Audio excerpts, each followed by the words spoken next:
At heto na nga po ang aking part 3 ng kwento ko ng buhay kusinero. At kung ayaw nyo naman pong pakinggan ang kwento ko, skip nyo na lang ang video ko. Pero kung gusto nyo naman ang aking video, titirahin ko na to. Baka tirahin pa ng iba to. Actually, ang kwento ko, kumbaga sa pelikula ay title pa lang to. Kumbaga sa istorya nagsisimula pa lang tayo ng kwento ko ng buhay kusinero. At heto na nga, sisimulan ko na nung nasa Chowking na ako. At nung naging station ko nga ay stock van at tagagawa ng mga noodles. Bali, grabe din ang trabaho namin doon. Lalo na pagka Sabado at Linggo at Biyernes. Yung 3 araw na yan ay talaga namang isusumpa mo. At dahil nga nasa mall kami, talaga nga namang pressure ang trabaho. Dahil nga ang head chef namin doon ay palaging nakasigaw pagdating na ng peak hour. Dahil nga puro a la carte pa ang gawa namin noon. Lalo na yung mga loriat at spare ribs at mga chowpan ay sigurado nga naman. Kaya naman ang trabaho namin doon ay kayod kalabaw. Kaya naman pagka peak hour talaga nga namang mapapawaw ka sa dami ng order nyo. At order pala namin.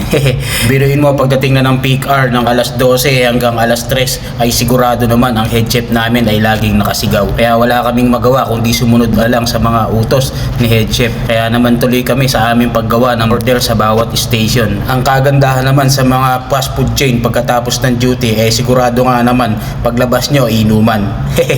Shout out sa mga tropa natin dyan sa mga fast food chain. Ayos ba ang mga galawan natin dyan?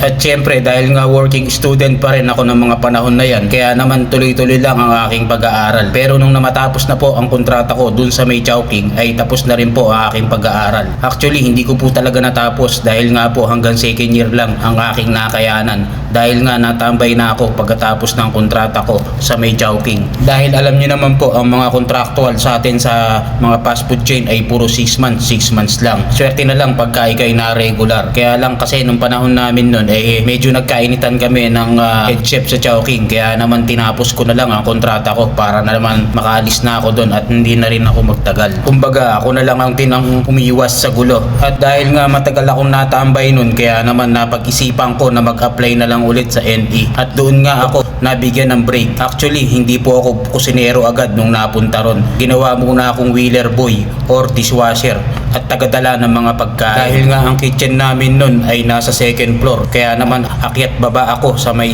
hagdanan para dalhin ang pagkain sa may first floor. At yan ang istorya ng aking buhay kusinero. Huwag po kayong mag-alala, nasa part 1 pa lang ho tayo at hindi pa tayo nagsisimula sa kalagitnaan ng aking kwento.